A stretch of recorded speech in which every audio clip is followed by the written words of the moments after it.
Topic में हम लोग आगे बढ़ते हैं। जीएसटी के टॉपिक में हमारे पास benefit of GST. Benefit of GST में सबसे पहला बेनिफिट दिखेगा डायनेमिक कॉमन मार्केट। जो मार्केट हमारे लिए अलग अलग टाइप से चल रही थी, मैंने पहले कल भी बात आपको बताया था कि अलग अलग एरिया में अलग हमारे इकोनॉमी, इंडियन इकोनॉमी में अलग अलग जो स्टेट्स हैं, सब जगह पे अलग अलग रेट चल रहे थे सब चीजों की। वो सबके लिए एक डायनेमिक कॉमन मार्केट बन गई। किसी भी एरिया में चले जाइए, इंडियन इकोनॉमी में किसी भी स्टेट में चले जाइए, आपको टैक्स रेट में कोई भी डिफरेंस नहीं मिलेगा। जो चीज यहाँ पर 18% की, जैसे मोबाइल है 18% में, तो सब जगह ही मोबाइल आपको 18% मिलेगी। ये नहीं कि हर एक स्टेट अपने हिसाब से कोई भी इंटरेस्ट उसमें जीएसटी रेट या फिर वैट रेट लगा के बैठी हुई है, ऐसा कुछ भी नहीं है। एक कॉमन मार्केट हमारे पास अवेलेबल होगी। दूसरा, एलिमिनेशन ऑफ कैस्केडिंग इफेक्ट। हमारे पास जो कैस्केडिंग इफेक्ट थे, मतलब बहुत सारे इफेक्ट हमें करने पड़ते थे। रिटर्न्स भरनी पड़ती थी वैट में, service tax, VAT, excise duty, custom duty, बहुत कुछ भरना पड़ता था। कई बार डबल बर्डन भी हो जाता था बर्तन के ऊपर। वो सारे काम खत्म हो गए। जीएसटी में सिंपल सेटअप कर दिया कि आपको एक ही रिटर्न आपकी जीएसटी ईयर 1, 2 और 3 भी भरनी है, और वो भी आप खुद ऑनलाइन भर सकते हैं। जितने टैक्स के बर्डन थे वो रिड्यूस कर दिए गए। एक ही टैक्स रेट में आपको काम करना होता है। उसके बाद efficiency. Efficiency means indirect tax का बर्डन बहुत ज्यादा होता था कंपनीज को, बहुत सारे लोगों के ऊपर बर्डन बहुत होता था। इसको बहुत एफिशिएंट लेवल पे कुछ ही रेट रखे गए हैं, उसी रेट्स में आपको टैक्स पे करना, आपका काम खत्म हो जाता है। किसी के ऊपर डिपेंड होने की जरूरत नहीं है। पहले रिटर्न भरने के लिए सीए, ऑडिटर्स, लॉयर्स या फिर स्पेशल अकाउंटेंट आए होते थे। आज के टाइम में खुद बंदा अगर नॉलेज रखता है टैक्स के बारे में या फिर अकाउंट्स के बारे में, खुद अपने आप से खुद ही अपनी रिपोर्ट्स को ऑनलाइन फिल भी कर सकता है और पूरा डाटा ऑनलाइन अपने आप देख भी सकता है। डिडक्शन इन टैक्स इवेजन। पहले के टाइम में क्या होता था, टैक्स इवेजन बहुत होते थे। एक्चुअल में किस रेट पे सामान लेके आते थे, किस में बेचते थे, कुछ पता रिकॉर्ड नहीं था। और कोई बंदा ले टैक्स बनता था तो किसी ना किसी पार्टी से बिल ले लेते थे, ऐसे ही अपने आप ही जब मर्जी दिल करते थे बिल किसी के नाम से चढ़ा लेते थे। वो चीजों में टैक्स की चोरी होती थी। जब रिटर्न भरने का टाइम आता था, टैक्स बन रहा था, तो पहले किसी से बिल ले लेना, अपने भी टैक्स रिड्यूस करना। आज के टाइम में वो सिस्टम खत्म कर दिया। टैक्स रिड्यूशन डिवीजन कैसे खत्म हुई? सबसे पहले गवर्नमेंट ने सेटअप कर दिया कि आप हर महीने की जो आपकी 11 तारीख आएगी, उससे पहले ये रिटर्न भरेंगे सभी पार्टीज। इंडियन इकोनॉमी में जितने लोग भी जीएसटी नंबर लेके बैठे हुए हैं, जो लोग बिजनेस कर रहे हैं, GST year 1, return of sale, जितनी भी कंपनी की सेल की डिटेल है, जिन कंपनीज ने सेल की हुई है 11 तारीख से पहले हर महीने की, ये रिटर्न सब लोग पहले फाइल करेंगे। मतलब कि आपने जिसको सेल की है, आप लोग जो एक बार इसको भर देंगे, इसको चेंज नहीं कर सकते। जिन लोगों ने अपने परचेज चढ़ाई हुई है, जैसे मैंने आपको सामान बेचा, आपने परचेज चढ़ाई हुई है, आप उनमें रिकॉर्ड में लेके बैठे हुए 15 तारीख या 15 तारीख से पहले जीएसटी एक्ट 2, इसको बोलते हैं परचेज की रिटर्न। इसके बाद परचेज की बात आती है कि सब पर्सन अपनी परचेज की डिटेल दिखाएंगे, देखेंगे, चेक करेंगे। उनको ये नहीं होता कोई रिटर्न भरनी है, ये रिटर्न आपके ऑनलाइन पोर्टल में अपने आप ही बन जाएगी। अपने आप कैसे बन जाएगी? जब सब लोग ऑनलाइन अपना डाटा चढ़ाएंगे, मैंने उस पर्सन को सेल किया, उस पर्सन को, ये पोर्टल इस तरह से सेटअप हुआ जिस जिसको आपने सेल की है, उसके पोर्टल में अपने आप बोलने लग जाएगा आपको इस पार्टी ने सामान बेचा है, और आपके पोर्टल में शो हो रहा है भी आपका परचेज है। सिर्फ आपको अपनी बुक्स ऑफ अकाउंट ओपन करनी है 15 तारीख या उसके 2-3 दिन बाद, जब भी आप इस स्टेटमेंट को या फिर इस रिटर्न को ऑनलाइन डाउनलोड कर सकते हैं, उससे मैच कर सकते हैं। जिस बंदे ने जो सेल की होगी, इससे मैच करनी जरूरी है। लास्ट में 20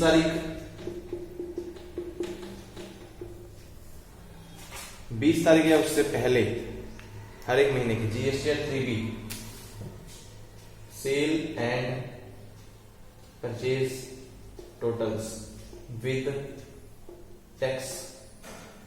ठीक है जी। टैक्स के साथ आप लोग देखेंगे जितना आपका सेल उसका टैक्स कितना है, जितनी आपकी परचेज उसका टैक्स कितना है, मैच करके भेजना है। जो सेल यहां पर गई होगी उसमें डिफरेंस शो नहीं होना चाहिए। डिफरेंस अपने आप ही शो नहीं कर सकता बंदा, क्योंकि ये रिटर्न कितनी तारीख की है 11 तारीख की। आपको 11 तारीख से पहले रिटर्न भरनी है। उसके बाद जो बंदा भर देगा 20 में, वो मैच होना जरूरी है। परचेज सबकी बोल गई है, आप लोग तो चेंज कर ही नहीं सकते। पहले क्या होता था, अभी रिटर्न एक बार 3 महीने बाद भरते थे, सेल परचेज का डाटा बता दो भी। अब जिसका टैक्स बन रहा था किसी का नहीं बन रहा, उससे बिल ले लेते, ये वाला बंदा उसको बिल देता, वो वाला बंदा उसको बिल देता, टैक्स बचा देते। अब वो सिस्टम ही खत्म हो गया। पहले गवर्नमेंट को सेल बता दो, फिर अपने अपनी परचेज देख लो, उसके बाद टोटल करके दिखाओ। अगर टोटल में डिफरेंस आ रहा है, सेल आपने यहाँ कुछ और दिखाई, यहाँ कुछ आ रहा है, आपको नोटिस आ जाएगा 1-2 दिन में ही। रीजन बताओ उसके क्लियर क्या है। रीजन क्लियर नहीं होते तो जुर्माना लगेगा। रीजन एक्चुअल में बनता है, यहाँ पर रीजन था किसी बंदे ने बिल नहीं चढ़ाया था, फिर वो पार्टी से कंफर्मेशन होगा जिसने आपको सामान बेचा था, अभी आपने रिटर्न क्यों नहीं भरी गई, तो वो फ्रेजन जो हो रही थी टैक्स की चोरी वो खत्म होगी। ये भी इसका बेनिफिट हुआ। उसके बाद इम्प्रूव्ड कलेक्शन एफिशिएंसी, जो पैसा इकट्ठा करने का जीएसटी पैसा जो गवर्नमेंट के पास जा रहा था वो एफिशिएंसी लेवल में इकट्ठा आ गया। पहले कोई रूल्स नहीं थे, बंदा टैक्स बनता था, उसका चालान बनाता था, चालान लेके बैंक में जाता था, जमा करने में कई बार टाइम लग जाता था, कई बार बंदा टाइम पर रिटर्न नहीं फिल करता था। तो अभी सब कुछ टाइमली हो गया।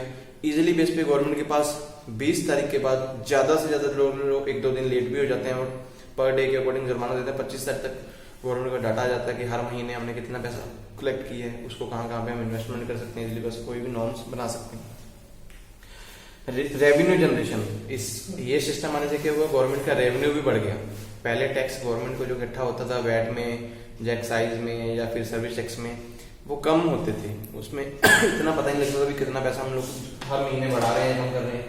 एक तो जीएसटी आने में हर महीने कितना पैसा गवर्नमेंट के पास जा रहा है, कितना इंक्रीज हो रहा है, वो भी क्लियर हो गया और गवर्नमेंट की इनकम भी बढ़ गई। सब लोग एक टैक्स स्ट्रक्चर में काम कर रहे हैं, प्रॉपर वे में काम कर रहे हैं। गवर्नमेंट ने एक पोर्टल सेटअप कर दिया, उसमें सब कुछ अपने डिटेल फिल कर रहे हैं, तो चेंजेस होने का किसी को प्रश्न है ही नहीं। किस बंदे के पास कितना कितना सामान गया, कितना कितना बेच गया, उसका भी प्रॉपर रिकॉर्ड हो जाता है। इसमें एक हमारे पास HSN कोड है, हार्मो मैनेजमेंट सिस्टम लिखा हुआ नंबर सिस्टम है।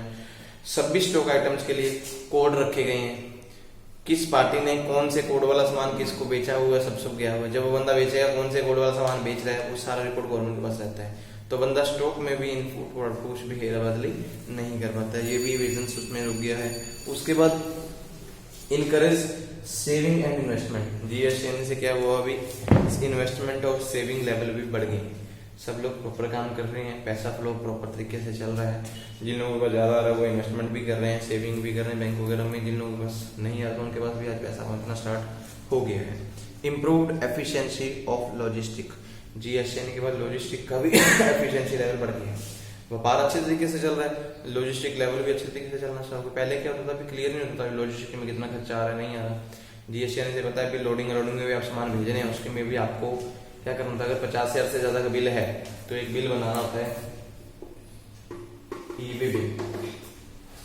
कोई भी पार्टी किसी को सामान बेचेगी, कहीं भी भेजेगी, ई-वे बिल बनाना जरूरी है। अगर 50,000 से ज्यादा भेजेंगे उसकी रिकॉर्ड डिटेल देना पड़ता है कि ये वाला सामान किस से हम किसको भेज रहे हैं, बाय रोड भेज रहे हैं, बाय ट्रेन भेज रहे हैं, बाय प्लेन भेज रहे हैं, उस सबका नंबर डिटेल सब कुछ उसमें भरना पड़ता है। हम लोग कितनी वैल्यू का सामान भेजा, तो कोई भी प्रॉब्लम्स नहीं आती। पहले लोग 2 नंबर का सामान ऐसे इधर मीन्स जैसे हम बोलते हैं ब्लैक मार्केट वाला काम करते हुए वैसे चलता रहता था। उसके बाद regulation of unorganize section, export competition, हमारा एक तो एक्सपोर्ट का लेवल बन गया, हम लोग कंपटीशन भी लेवल आ गए। जो हमारे अनऑर्गेनाइज सेक्टर थे वो भी हमारे आगे आ गए।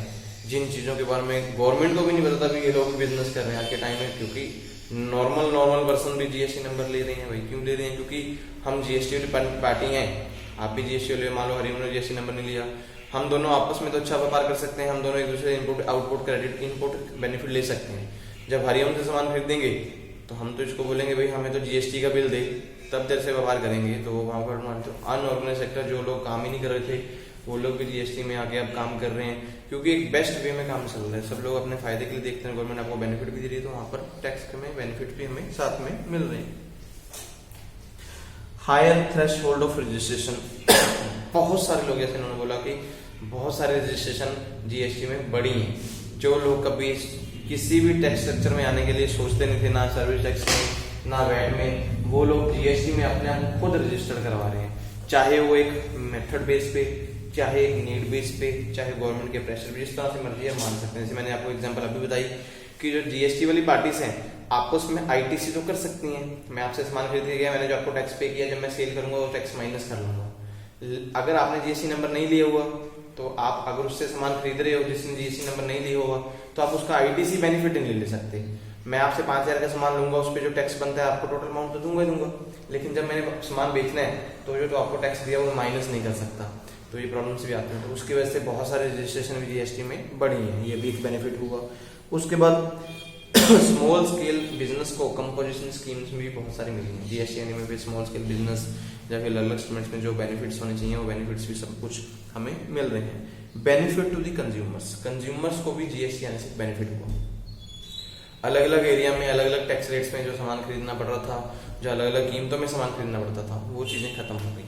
गवर्नमेंट ने जीएसटी जब से सेटअप किया, आप किसी भी एरिया में चले जाए, जो अगर यहाँ पे टैक्स फ्री है तो अदर स्टेट्स में भी टैक्स फ्री मिलेगा। यहाँ पर 5% है तो अदर भी 5% है।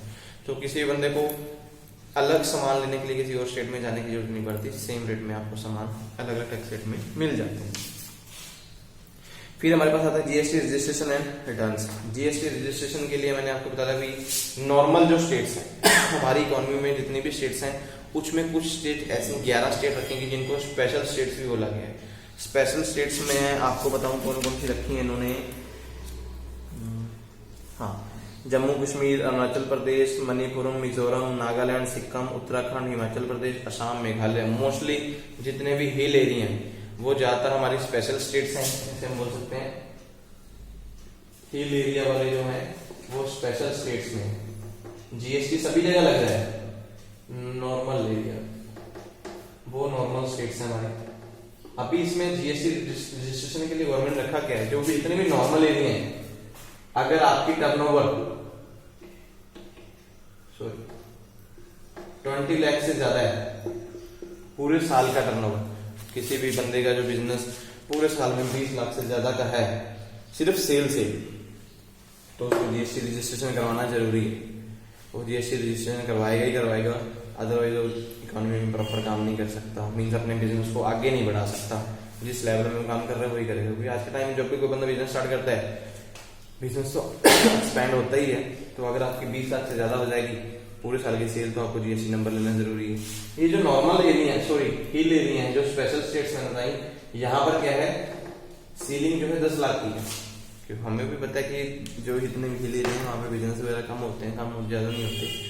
अगर कोई भी बंदे वहां पर बिजनेस कर रहे हैं, उनका टर्नओवर पूरे साल का 10 लाख से ज्यादा, तो उनको भी जीएसटी नंबर लेना जरूरी है, जो गवर्नमेंट ने इसमें क्लियर किया हुआ है। जीएसटी नंबर लेना सभी पर्सन के लिए, चाहे वो इंडिया में काम कर रहे हैं, चाहे कोई बंदा बाहर का तो भी इंडिया में भी काम कर रहा है तो भी उसको नंबर लेना जरूरी है। हर एक इंडिविजुअल्स, एचयूएफ और प्रोप्राइटर जो इंडिया में बिजनेस कर रहा होगा, छोटा बिजनेस अगर इससे कम वैल्यू वाला है तो नंबर की जरूरत नहीं है, अगर वैल्यू ज्यादा है तो जीएसटी नंबर लेना जरूरी है। जो जीएसटी नंबर आपको स्टार्ट हुआ है 15 डिजिट का जीएसटी नंबर सभी पर्सन को मिलता है। ये किस तरह से होता है, पहले 2 नंबर ये होते हैं हमारे पास स्टेट कोड, जब भी जीएसटी रजिस्ट्रेशन करवाएंगे। उसके बाद आगे नेक्स्ट 10 जो आते हैं हमारे अल्फा न्यूमेरिकल, वो आपका पैन नंबर होता है। उसके बाद लास्ट में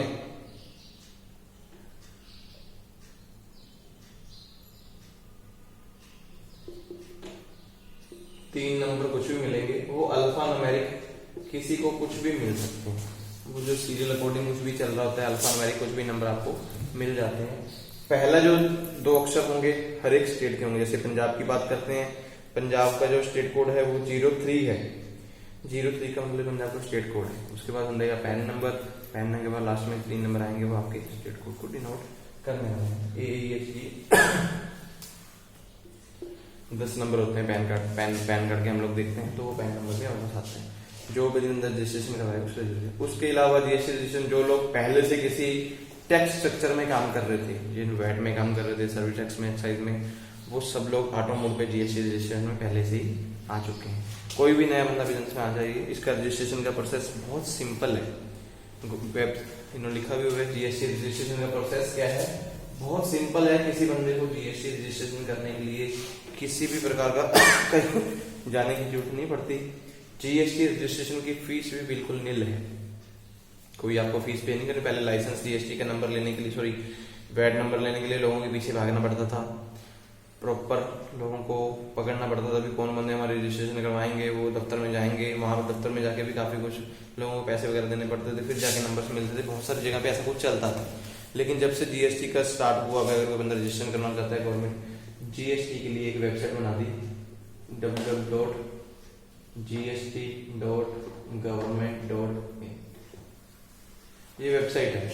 इस वेबसाइट में जाके वहां पर ऑप्शन आती है एक न्यू रजिस्ट्रेशन।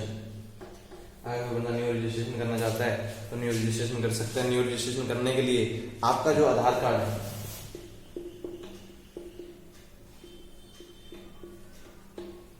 वो लिंक होना चाहिए आपके मोबाइल नंबर के साथ। आधार नंबर डालेंगे आपके रजिस्ट्रेशन, और आपका पैन कार्ड भी साथ में आपके पास होना चाहिए, तब जाके आपकी रजिस्ट्रेशन इजीली बेस पे हो जाती है। जब आप रजिस्ट्रेशन करने जाएंगे आपके पास एक टेम्परेरी TRN नंबर आता है, इसको बोलते हैं TRN। जो भी उसमें रिक्वायरमेंट है, नेम आपका एड्रेस, पैन नंबर का, अकाउंट नंबर, जो भी कुछ भी अकाउंट नंबर आपने खोल के रखा हुआ है, प्लस आपकी बिजनेस की इंफॉर्मेशन, क्या बिजनेस करने जा रहे हैं, कहाँ पर करने जा रहे हैं, उसकी प्रॉपर डिटेल, उसके डॉक्यूमेंट आपके पास होने चाहिए।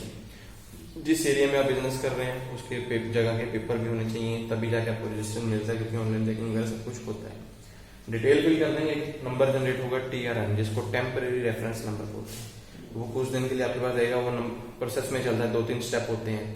आपने सबमिट कर दी फाइल, जो आगे ऑफिसर है वो चेक करेगा। अगर अफसर को लगता है कोई ऑब्जेक्शन है तो ऑब्जेक्शन भेजेगा आपको, इसी नंबर में दोबारा जाके वो ऑब्जेक्शन क्लियर करनी है। जो कुछ भी बंदा मांगेगा, कोई फोटेज या फिर प्रिंट आउट या फिर कुछ भी आपसे कोई फोटो वगैरह मांग सकता है बिजनेस की, तो आपको अपलोड करनी होती है।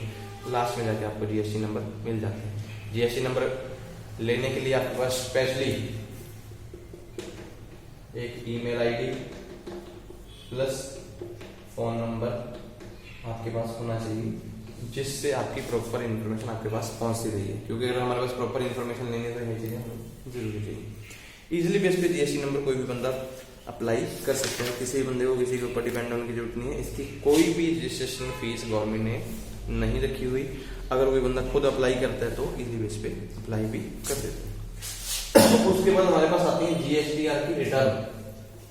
बहुत सारी रिटर्न जीएसटी में भरी जाती हैं। सबसे पहले रिटर्न जो हमारे पास आती है जीएसटीआर 1। मैंने आपको पहले बोला कि मंथली रिटर्न होती है। जिन लोगों की टर्नओवर 1 करोड़ से ज्यादा है भाई, उन लोगों को हर एक महीने ये रिटर्न भरनी होगी। 11 तारीख या फिर उससे पहले रिटर्न सभी पर्सन जो जीएसटी में रजिस्ट्रेशन वाले होते हैं वो उनको जीएसटी रिटर्न ये भरनी होती है। ये टोटल उनकी सेल की डिटेल होती है। उसके बाद हमारे पास आती है जीएसटीआर 2, जिसका मतलब होता है परचेज की रिटर्न। ये लोगों को भरनी नहीं पड़ती, उनके पोर्टल में अपने आप ही जनरेट हो जाती है। जब आपके नाम पे सेल चढ़ेंगी आपके पोर्टल में अपने आप ही डाटा आ जाएगा कि इस पार्टी ने आपको सामान बेचा, इस पार्टी ने आपको सामान बेचा। आपको ऑनलाइन डाउनलोड करनी है, अपनी बुक्स ऑफ अकाउंट के साथ मैच करना है। जीएसटीआर 3 भी हर एक महीने की 20 तारीख से पहले या फिर 20 तारीख को अपने टोटल सेल, उसका टैक्स, जितना परचेज था उसका टैक्स मैच करके गवर्नमेंट के पास सबमिट करना है। आपका डिफरेंस नहीं आना चाहिए। जो आपके ऑनलाइन पोर्टल में परचेज शो हो रही है उतनी आपकी बुक्स में भी परचेज शो होनी चाहिए। अगर पोर्टल में ज्यादा आपकी बुक्स में कम है, आप पार्टी से बिल ले सकते हैं, नहीं लेना तो छोड़ भी सकते हैं। गवर्नमेंट आपके ऊपर प्रेशर नहीं डालती, उसमें तो गवर्नमेंट का बेनिफिट है। अगर आप कोई परचेज आपको ऑनलाइन चढ़ी हुई, आपने नहीं लिखी हुई, गवर्नमेंट मत लो, आपको इनपुट उसका नहीं लेना चाहते मत छोड़ सकते हैं। लेकिन सेल में कोई डिफरेंस नहीं आना चाहिए। प्रॉपर वही मैचिंग जो आपकी 1 में गई है वही 3 में आए। डाटा सबमिट करके अगर आपका टैक्स बन रहा है तो गवर्नमेंट को जमा करवाओ, नहीं बनना तो आप अगले साल उसका आईटीसी का बेनिफिट, अगले महीने उसका बेनिफिट दोबारा से ले सकते हैं। उसके बाद रिटर्न हमारे पास जो आती है, फिर हमारे पास आती है जीएसटीआर 4। जीएसटीआर 4 क्या होती है? वो पर्सन जीएसटीआर फॉर्म वो होगी वो टैक्स पर्सन जो कंपोजिशन स्कीम आते हैं। जीएसटी में ना एक और भी स्कीम है, कंपोजिशन स्कीम। कंपोजिशन स्कीम जो बंदे कहते हैं भी उनको अलग अलग रिटर्न के बर्डन में नहीं पड़ना, ना इनपुट आईटीसी या आउटपुट कुछ भी नहीं रिकॉर्ड रखना, जीएसटी का प्रॉपर रिकॉर्ड भी नहीं रखना, क्योंकि जीएसटी जो काम करेगा उनसे 5 साल का रिकॉर्ड रखना जरूरी है।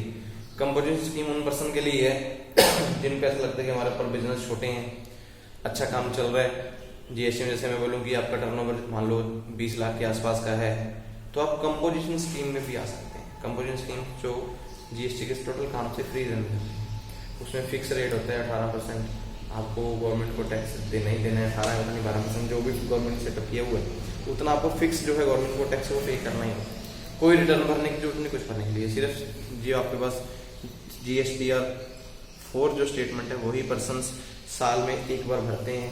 पूरे साल की डिटेल पाएंगे, हमारी सेल कितनी है, उसका टैक्स जो बनता था गवर्नमेंट को जमा करवा देंगे। इनपुट ITC जो इनपुट टैक्स क्रेडिट बेनिफिट है वो इनको नहीं मिलता। फिर आती है GSTR 5 जो हमारे फॉरेन टैक्सेबल पर्सन होते हैं, ये लोग ये रिटर्न भरते हैं, ये मंथली बेस पे भरते हैं 20 तारीख से पहले। GSTR 6 पर्सन रिटर्न तो होती है हमारी इनपुट सर्विसेज, जो बंदे सिर्फ सर्विसेज का काम करते हैं। बहुत सारे ऐसे पर्सन भी होते हैं जो डिस्ट्रीब्यूटर होते हैं इनपुट सर्विसेज वाले, आगे उनको कोई टैक्स नहीं मिलती तो ये भी मंथली रिटर्न भरी जाती है। GSTR 7 जो होती है गवर्नमेंट अथॉरिटी, जो बंदे TDS का काम करते हैं वो भी मंथली रिटर्न भरी जाती है। GSTR 8 जो आती है हमारी मंथली रिटर्न होती है, वो पर्सन जो कलेक्टिंग एट सोर्स का काम करते हैं। मैं एग्जांपल बोलूंगा, सोर्स से टैक्स उनके पास इकट्ठा होता है, उनको आगे आउटपुट में कोई वेन्यू चीज आई, ऐसे ही मार्केट में लगी है, मैन्युफैक्चरिंग में हो गया, कुछ कंडीशन होते हैं उनके रिटर्न होती है, ये कमी है। उसके बाद GSTR 9 एनुअल रिटर्न होती है, जो बंदे GSTR 1, 2 और 3 भी भरते हैं साल बाद, उनको GSTR 9 भरना भी जरूरी होता है। पूरे साल का जितना आपका सेल परचेज का टोटल था वो आपकी बुक्स ऑफ अकाउंट के साथ मैच होना जरूरी है, क्योंकि आप हर महीने GSTR 1 भरेंगे, हर महीने 3 भी भरेंगे, टोटल तो बन जाएगा। आपको अपनी बुक्स के साथ पूरे साल बाद मैच करना जरूरी है, और साल में एक बार ये भरी जाती है 31 दिसंबर या उससे पहले। एक आती है GSTR 9A, मान लो जैसे आपने बोला GSTR 9 में आपका डिफरेंस आ रहा है, पूरे साल में आपकी परचेज सेल बन रही है 100 रुपये, आपकी बुक्स दिखा रही है 110 रुपये। अगर तो 100 मैच होता फिर तो रिटर्न सबमिट होते कोई डिफरेंस नहीं। अगर जो मैच आ रहा है यहाँ 100 बुक्स दिखा रही है 110 की, ये 10 का डिफरेंस आया आपको GSTR 9A में गवर्नमेंट के पास इंफॉर्मेशन भेजना होगा भी क्यों डिफरेंस आ रहा है। डिफरेंस क्लियर करके जो उसका टैक्स बनता है वो आपको टैक्स भी साथ में गवर्नमेंट के पास जमा करवाना होता है। ये थी आपकी टोटल रिटर्न्स जो GST में भरी जाती है। सभी पर्सन्स को ये रिटर्न्स भरनी जरूरी भी होती है। Late fees for not filling return on time, जो भी पर्सन्स रिटर्न टाइम पर नहीं भरते हैं उनकी लेट फीस रखी हुई है उन्होंने। पर डे के अकॉर्डिंग 200 रुपये पर डे 200 रुपये लेट होते, जितने दिन लेट होते चलेंगे आपके रिटर्न लेट होगी तो 200 रुपये पर डे के अकॉर्डिंग आपको जुर्माना पे भी करना होता है, वो गवर्नमेंट खुद डिसाइड करती है। उसके ऊपर इंटरेस्ट 18% पर एनम वो भी साथ में लगता है। ऐसा नहीं है कि उसके ऊपर इंटरेस्ट नहीं लगता, वैसे इसमें 100 रुपये लिखा है, पर डे के अकॉर्डिंग 200 रुपये जुर्माना है हमारा GST में, अगर रिटर्न टाइमली हम लोग फिल नहीं करते। ये मैक्सिमम टैक्स जो आपको जुर्माना लग सकता है 5000 तक का जुर्माना भी लग सकता है, अगर जो अफसर सामने बैठा होगा वो भी डिसाइड करके आपके ऊपर जुर्माना लगा सकता है। ये था आपका GST का जो टॉपिक छोटा सा हुआ खत्म।